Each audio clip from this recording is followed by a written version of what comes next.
Hey guys, today we're making homemade Milano cookies. You're going to be so surprised by how simple they are to make from scratch, and I think they taste even better than the store-bought kind. My name is Tessa and I'm from handletheheat.com, where I love to share sweet treats with a sprinkling of baking science. And before I show you how to make this DIY recipe, be sure to hit that little bell icon near the subscribe button so you don't miss out on any new baking videos.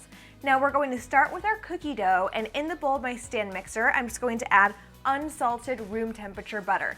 And all of the full ingredient amounts, including weight measurements, will be listed in the description box below. Granulated sugar, and I'm just going to beat that for about 2 to 3 minutes or until it's nice and light and fluffy and really well combined.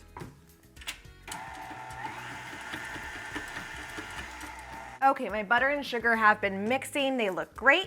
So now I'm just going to add 1 egg at room temperature. Room temperature eggs when you're baking just help to make the entire mixture mix more cohesively and your egg doesn't get stuck in the dough in a weird way. You want to have a really nice cohesive dough, so you want all of your ingredients to be at room temperature. And then vanilla extract. And give that a quick mix. Last up are the dry ingredients. I'm adding in all-purpose flour and a little bit of fine salt. And give that one last mix until it all comes together.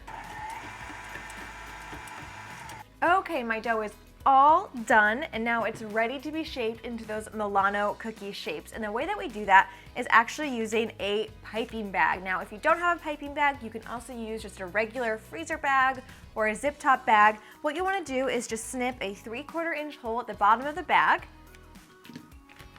And then I'm going to move the dough into the bag to get ready for shaping. So with my bag, I've also got my parchment lined baking sheet, and I've got a ruler. This is optional, but I do think it makes it easier to create cookies that look just like the store-bought Milanos. What I'm going to do is just make sure there's no remaining air pockets in my pastry bag here.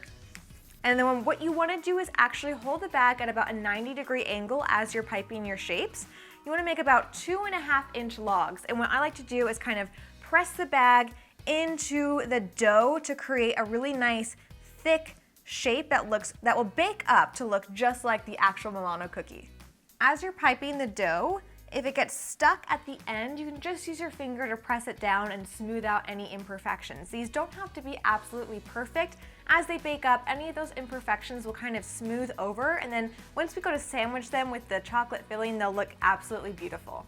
Okay, my cookie dough is all shaped. It looks great. Now, we want to make sure that the cookie dough keeps its nice shape while it's baking. We don't want it to spread out too thin and lose that Milano cookie shape.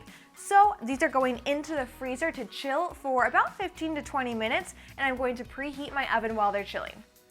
My dough is chilled. You know they're ready to bake when they're just firm to the touch and they feel nice and cold. This will go in a 325-degree oven for about 12 to 15 minutes or until they're just lightly golden. Okay, my Milano cookies just came out of the oven. They look great. I'm just going to let them cool completely on this cooling rack while I get started on my chocolate filling. The filling is super simple. I just have semi-sweet chocolate chips I'm going to microwave until they're nice and melted and smooth. So with a small offset spatula, just spread the melted chocolate on the flat side of half the cookies and then sandwich with the other halves. And these cookies actually stay good in an airtight container for up to 5 days. So thank you guys so much for watching. I hope you enjoyed this video. Be sure to subscribe for new baking videos every single week, and I'll see you next time.